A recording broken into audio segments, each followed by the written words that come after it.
He alleged that the U.S. military was secretly studying alien technology out in the Nevada desert near a base that is now very well known all over the world, Area 51.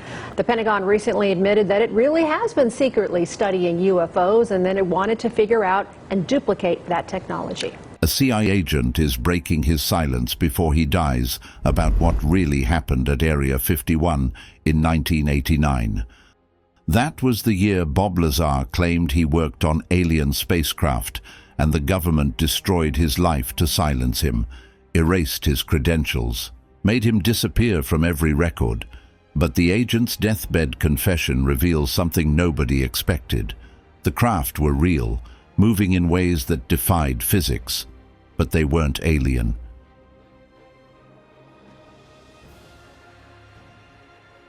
My name's Bob Lazar. I'm known for working at a classified base and reverse engineered alien spacecraft. To understand how this deception began, we need to go back to where it all started. May 1989. A Las Vegas television station put a man on their evening broadcast. His face was hidden in shadow, voice disguised through electronic distortion. He used a fake name, Dennis. He claimed he'd worked on alien spacecraft, actually worked on them with his own hands, at a secret facility buried somewhere in the Nevada desert south of Area 51, a place he called S4. 9 flying saucers, he said, stored in underground hangars carved into mountainsides, technology from another world. His job was figuring out how they flew. The propulsion system bent gravity itself. 6 months later, in November, the man dropped his disguise, revealed his real face to cameras, Bob Lazar. Hi, I'm Bob Lazar. During late 1988 and early 89, I worked on the propulsion systems of extraterrestrial vehicles for the United States government. The hardware and technology I was exposed to should be placed in the proper hands of the scientific community. A physicist with credentials from MIT and CALTECH. At least that's what he claimed. The interview spread across the planet. Within days, millions had seen it. UFO believers called him a hero. Skeptics called him a fraud. But the believers outnumbered the doubters. Area 51 transformed overnight. The name had existed in military documents and on old maps, but nobody paid attention.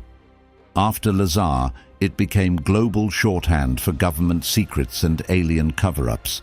The government's response came swift. Complete silence at first, then categorical denial. No such person ever worked at any facility near Area 51. No such program studying alien technology existed. But the story was out. It would never go away. And someone inside the CIA had watched that interview. What he knew would shatter everything about Lazar's story.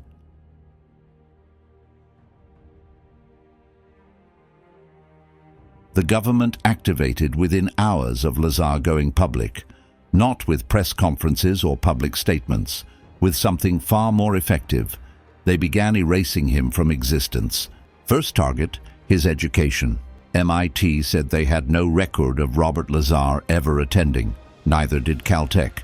The physics degrees, he claimed, never existed, they insisted. But then journalists started digging. A 1982 phone directory from Los Alamos National Laboratory surfaced. Lazar's name was there, printed among the physicists and technicians. Then a newspaper article from the same year. Local story about a scientist with an unusual hobby. Featured Bob Lazar. Described his employment at the laboratory. Los Alamos denies I've ever worked there, as does Kirkmeyer, even the subcontractor for Los Alamos, which is interesting. We went back and were able to dig up an inter-lab directory phone book with my name in it. Certainly I got some of my colleagues from Los Alamos to verify that I worked there, but for the most part, Los Alamos has kept everything pretty quiet and even denies that I ever lived in the town, though I'm known by many people in the town and many of the people I worked with, supervisors, so on and so forth. Called him a physicist working on particle accelerators. The records had existed. Then they vanished. Libraries purged, archives scrubbed. Digital databases showed gaps where his information should have been. A W-2 tax form appeared showing payment from the Department of Naval Intelligence. Government officials questioned its authenticity immediately. His security clearance vanished without explanation. His employment history disappeared from every database. Then came 1990, barely a year after his television revelation. Police arrested him on charges involving an illegal operation with hired women. The timing couldn't have been more convenient. Headlines screamed about the UFO physicist's secret business. 16 years later, another arrest. Illegal chemical sales. Every mistake in his life suddenly became ammunition. Friends stopped answering calls. Colleagues issued public statements distancing themselves. Death threats arrived at his address. Unfamiliar vehicles parked outside his home for days. Tax audits materialized with suspicious timing. The message wasn't subtle. This is what happens when you reveal secrets. This is the price for talking. Your life gets taken apart piece by piece until nothing remains. The CIA agent watched this destruction unfold from inside. He knew exactly why they demolished Lazar so thoroughly, because portions of his story were dangerously accurate.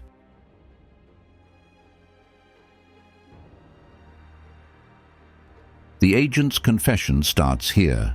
Craft were being tested over Nevada in 1989. Real aircraft flying over the desert, not at Area 51's main facility, but scattered across remote sites throughout the Nevada desert. Hidden valleys, dry lake beds miles from any road. Lockheed had programs running in classified shadows, building aircraft that looked like nothing anyone outside security clearances had seen.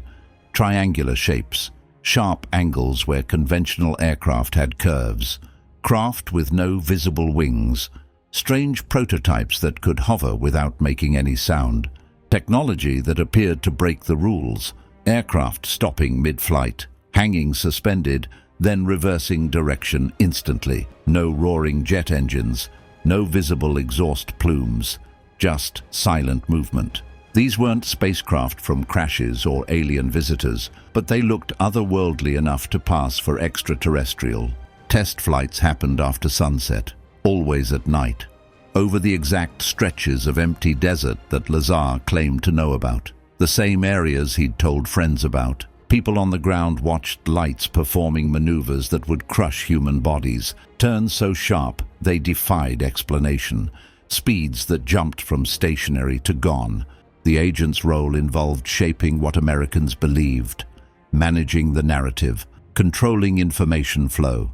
When Lazar appeared on television talking about alien technology, the decision came from the highest levels. Let him talk.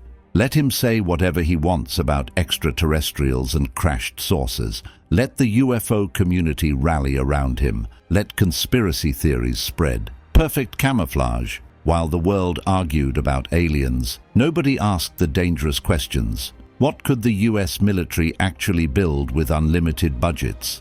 What technologies had been developed in secret? The craft were American, built by American engineers in American facilities, but letting people believe in alien visitors served the mission perfectly.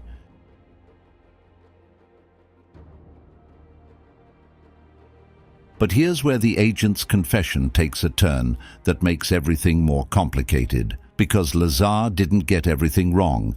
In fact, some of what he described was accurate enough to terrify the people managing these programs. In 1989, Lazar talked about a mysterious element that didn't officially exist. Super heavy, radioactive, unstable. Something impossible to find naturally on Earth, he said. This element powered the craft he'd seen, enabled the gravity-bending propulsion he described. 14 years later, in 2003, scientists successfully created exactly what Lazar had been talking about, a super-heavy element that matched his description, same properties, same atomic weight. The scientific community catalogued it officially, but back in 1989, when Lazar first mentioned it, that element existed only in classified research and theoretical physics papers locked in secure facilities. His explanation of how the craft moved sounded insane to most listeners, bending space around the vehicle instead of pushing through it, warping gravity itself to achieve movement, pure science fiction to the public, but it matched classified research being conducted at the time, research that shouldn't have been accessible to someone at his claimed clearance level. The security system he described at the facility, hand scanner that identified personnel by reading palm prints, standard in top-secret bases in 1989, but no public facility had that technology yet. Movie audiences wouldn't see palm scanners in science fiction films for several more years, but Lazar described them in detail. His specific knowledge about the building layout south of Area 51, locations he drew on maps. Years later, declassified satellite images confirmed structures in exactly the spots he'd indicated. The facilities existed where he said they did. Most convincing of all, his prediction about Wednesday night test flights. He didn't just tell friends about secret aircraft testing, he told them exactly when to watch, drove them out into the desert with cameras, 3 Wednesday evenings in a row, and the lights appeared on schedule, strange objects moving through darkness precisely when Lazar said they would. His friends filmed them. The agent's confession reveals the uncomfortable truth that explains all this accuracy. Lazar had been at a classified facility, just not in the role he claimed for himself, not as a senior physicist leading reverse engineering efforts on alien technology, lower-level technician, limited security clearance, someone who installed equipment or maintained systems or handled logistics. Someone peripheral to the actual classified work happening around him, but someone who saw things through windows he wasn't supposed to look through, who overheard conversations in hallways he wasn't cleared to walk down, who pieced together fragments of information into a larger picture. Some of his conclusions were accurate, others were completely wrong. The alien story came from Lazar himself, either genuine belief born from incomplete information or deliberate embellishment designed to make his story more sensational. But the foundation underneath all the alien talk held truth. Secret aircraft existed. Revolutionary technology was being tested at remote Nevada sites. Hidden facilities dotted the desert landscape. The government was developing capabilities that looked impossible, just built by humans, not harvested from crashed alien spacecraft or gifted by extraterrestrial visitors, and that created a massive problem for the people trying to keep these programs secret because they couldn't completely destroy Lazar's story without admitting what actually flew over Nevada, so they chose a different strategy, one that would reshape how Americans thought about UFOs and government secrecy for the next 3 decades.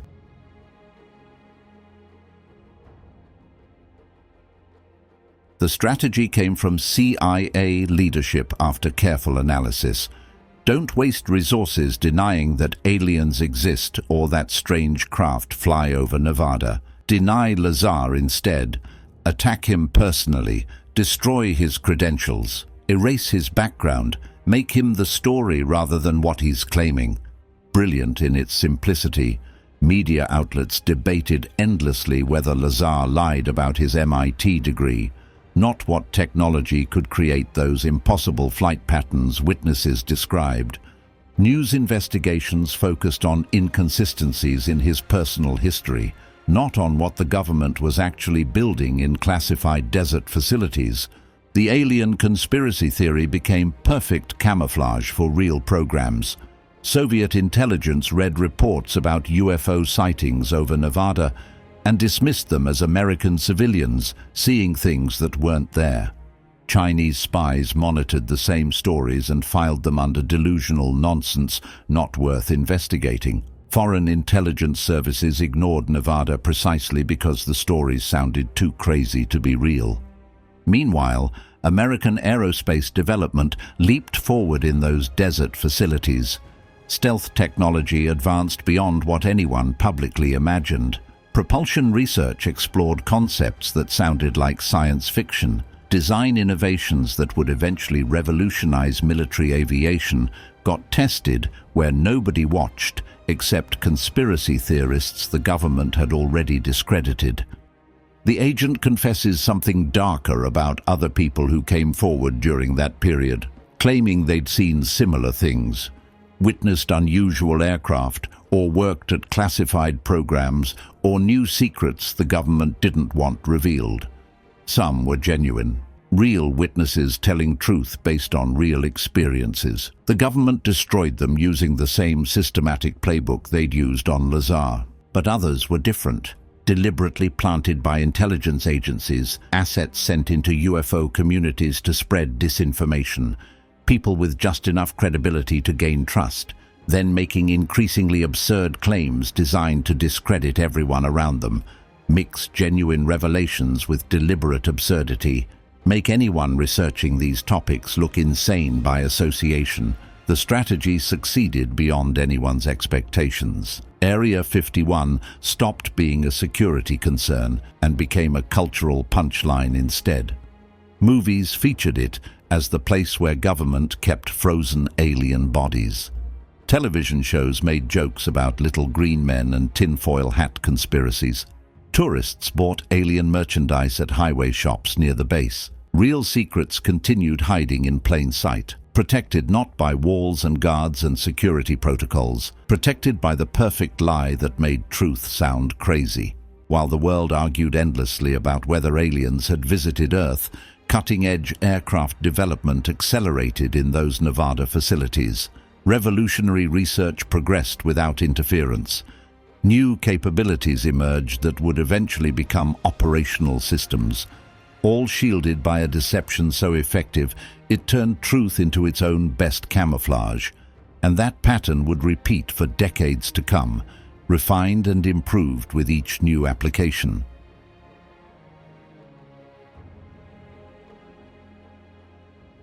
August 2013. The CIA finally acknowledged Area 51 exists. CIA documents officially acknowledge the site for the first time. But if you're looking to gain insight into aliens or spaceships, you might be disappointed. Released declassified documents about U-2 spy planes and Cold War surveillance. Confirmed the base is real, always was. Then revealed nothing about current operations. The agent knows what's there now. Aircraft moving at speeds that make 1989 look primitive. Craft that disappear from radar. Small machines controlled entirely by computers, no pilots needed. Technology that sounds like fiction, but flies every night over remote testing ranges. September 2019 brought an unexpected moment. Storm Area 51 went viral online. 2 million people pledged to raid the base. There's 2 million people here? Well, at least within 30 minutes, there'll be 2 million people here. The government responded with armed security, but those who actually knew what Area 51 contained found it amusing. Because the real secrets had moved years earlier. Different bases, different deserts, different names, facilities that don't appear in conspiracy theories or internet jokes. The pattern continues exactly as it did in 1989. Public obsesses over Area 51. UFO tourists flock to Rachel, Nevada, buying alien merchandise. Meanwhile, actual classified work happens in places nobody watches. Lazar's story created permanent distraction that still works 3 decades later. While millions debate whether he told truth about aliens, revolutionary aircraft development continues in shadows. The agent confesses now because cancer is killing him. Months left. He wants one truth known before he dies. The manipulation worked, and it's still working.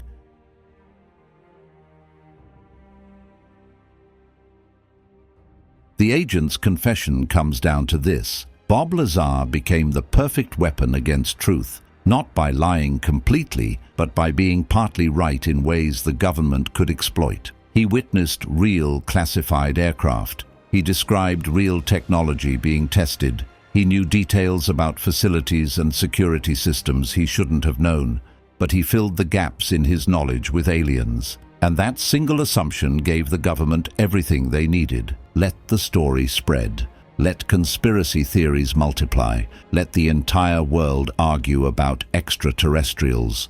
While they debate little green men, nobody asks what the US military actually built with unlimited budgets and zero oversight. The strategy worked in 1989. It still works now.